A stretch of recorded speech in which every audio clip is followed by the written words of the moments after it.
Barangay Ginebra mga bro, nakapili na ng big man para pamalit kay Japit Aguilar at Remy Martin gusto sa Barangay Ginebra. So isa nga sa inaabangan next season mga bro ay ang PBA Rookie Draft. May mga malalaking pangalan nga ang posibleng magpa-draft next season, kaya tiba-tiba na naman ang SMC at MVP group nito kahit hindi sila ang top pick. Isa nga sa mga posibleng magpa-draft ay ang proud Phil-Am na si Remy Martin. Pangarap nga nitong maglaro sa NBA mga bro, pero bigo nga ito dahil hindi nga siya nabigyan ng sapat na height para sa mga NBA guard.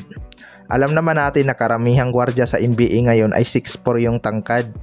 Pero talented na gwardiya nga itong si Remy Martin mga bro. Ayon nga sa source ay gusto niya daw maglaro sa Barangay Ginebra at kung magpa-draft ito sigurado ito ang magiging first overall pick.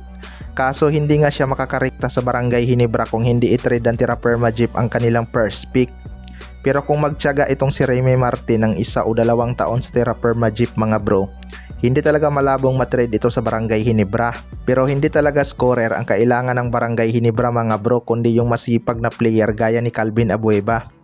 Kahit isang scoring machine kapag nasa sistema ni Coach Tim Cone, kailangan ngang sumunod sa sistema mga bro at di na magagamit ang individual skills. Prepare kasi ng Barangay Ginebra ang ball movement, kaso minsan ito yung dahilan kaya marami silang nakukumit na turnover. Sa kabilang banda naman mga bro, Barangay Ginebra nakapili na ng big man pamalit kay Japit Aguilar. Ito ngang Barangay Ginebra ay naghahanap na ng legit sentro mga bro.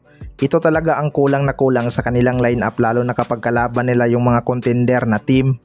May edad na kasi itong si Japit Aguilar mga bro, kaya mabilis nang mapagod. Kapag napagod nga si Japit Aguilar, wala na ngang ibang mahuhugot si Coach Tim Cone na kayang ibigay ang nagagawa ni Japit Aguilar. May mga available big man nga na free agent mga bro, at ang isa nga daw sa tinitingnan ng Barangay Ginebra ay itong si Greg Slaughter. Pangarap din itong makapaglaro para sa Barangay Ginebra mga bro. May edad na rin to pero kayang-kaya pa nitong makipagbakbakan sa ilalim.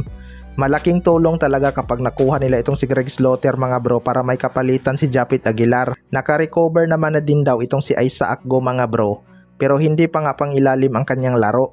Masyado ngang malambot itong si Isaac Go kumpara sa ibang big man. Pero kung shooting ang usapan, dyan nga papalag itong si Isaac Go dahil shooter na big man nga to. Napi-pressure lang to sa Barangay Ginebra kaya di na nailabas ang kanyang laro. Fit naman to sa sistema ni Coach Tim Cone mga bro kung maging consistent lang ang kanyang shooting. Pero liability lang talaga sa depensa tong si Isaac Go.